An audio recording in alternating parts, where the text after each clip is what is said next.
ရှုမဆုံးလာတဲ့တို့ရွာကလေးပါရှုံမြောင်စိတ်ဆာလာနဲ့တာယာဝဲလေးဝင်းများရဲ့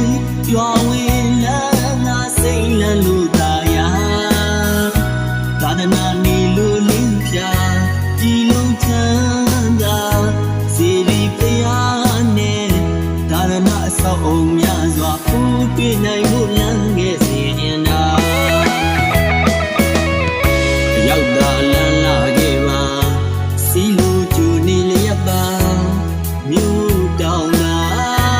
နဲ့တွင်မာတီရှိတဲ့ရွာပါရောက်ဖူးသူတိုင်းစိတ်ချမ်းသာရမှာ